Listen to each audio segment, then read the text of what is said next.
Kisah tikus dalam karung. Dalam sebuah perjalanan kereta api, seorang profesor ilmuwan asal Prancis bertanya kepada seorang pria tua yang duduk di sampingnya, "Bapak, kalau saya boleh bertanya, benda apa yang ada di dalam karung itu?" kata profesor. Pria tua menjawab, "Oh, itu adalah kumpulan tikus yang ada di ladang gandum saya." Lalu profesor dengan mimik yang semakin heran dan penasaran lanjutkan pertanyaannya, "Untuk kegunaan apakah tikus itu jauh-jauh Anda bawa dan untuk siapa?" Si pria tua menjawab, "Tikus ini ada yang order buat laboratorium pemerintah sebagai bahan penelitian. Saya mau mengantarkannya langsung. Dan ini sudah biasa saya lakukan dalam beberapa tahun ini." Sambil manggut-manggut, si profesor bertanya kembali, "Lalu, kenapa Anda selalu menendang-nendang tikus itu dan menggoyang-goyang karungnya setiap saat?" Si pria tua itu menjawab, "Oh, kalau itu adalah tradisi kami sejak dulu di ladang. Saya menendang dan menggoyang-goyang tikus itu agar tikus itu sibuk dan ribut antar sesama dia di dalam karung. Karena kalau mereka tenang-tenang saja tanpa diganggu, maka tikus itu bisa menggigit dan mengoyak karung ini dengan gigi dan kukunya yang tajam. Makanya saya goyang dan tenang terus karung ini supaya tikus-tikus ini lupa kalau mereka sebenarnya punya senjata gigi dan cakar. Mereka punya cara bersama-sama untuk melepaskan diri dari karung ini," jawab pria itu santai. "Oh, begitu ternyata," jawab profesor ini baru paham dan mengerti sambil manggut-manggut. Nah, apa yang dapat kita ambil pelajaran dari cerita di atas kalau kita konversikan kepada kondisi bangsa kita saat ini? Cerita profesor dan bapak tua pembawa karung tikus di atas bisa dikonversikan dengan keadaan bangsa kita hari ini.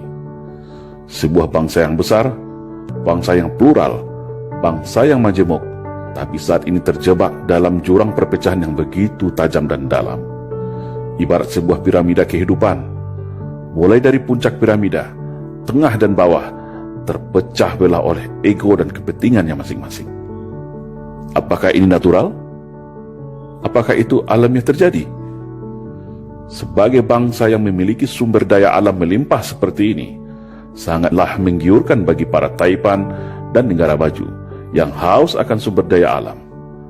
Dan sejarah negeri ini juga mencatat demikian. Sejak berabad-abad tahun yang lalu, bangsa lain silih berganti ingin mengeruk kekayaan negara ini. Dan cara yang paling aman untuk menjarah negeri ini adalah tentu dengan mengadu domba sesama masyarakatnya agar terpecah belah dan lemah. Para elit dibenturkan oleh kepentingan bisnis dan jabatannya. Pemerintah dibenturkan dengan rakyatnya. Sesama anak bangsa dibenturkan diadu domba dengan isu sentimen sara. Mayoritas versus minoritas, cebong versus kampret, radikal versus PKI, Jawa versus luar Jawa, dan liberal versus fundamental. Padahal semua perpecahan itu ada decision maker di belakangnya. Ada kingmaker yang merencanakannya.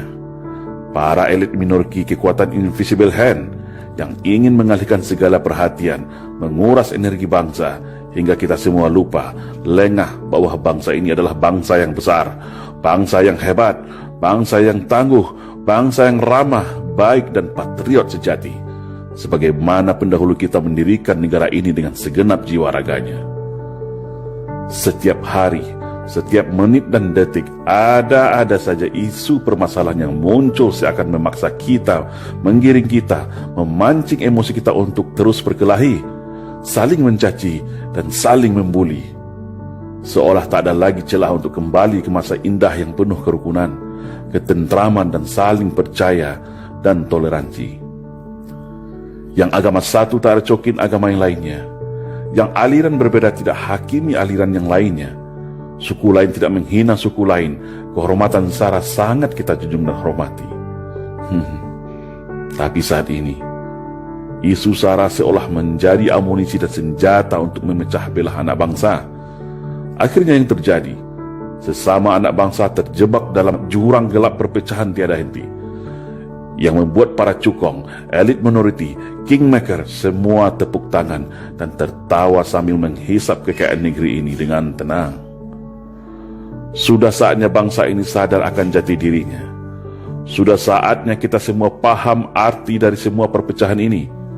Semua ada yang mengaturnya, dan semua ada yang menikmatinya. Ibarat kata pepatah, kalau kapal pecah, maka hiu yang akan kenyang menikmatinya.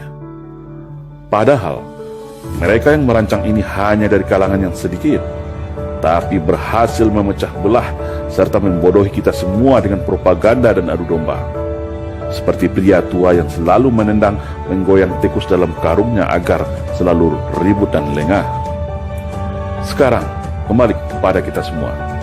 Tetap ribut saling cakar antar sesama, atau bersatu bersama-sama untuk melepaskan diri dari skenario belenggu perpecahan, membangun arus gelombang persatuan-kesatuan bangsa, untuk menuju arah Indonesia ke depan yang lebih baik, yaitu Indonesia yang bersatu, berdaulat, adil dan makmur.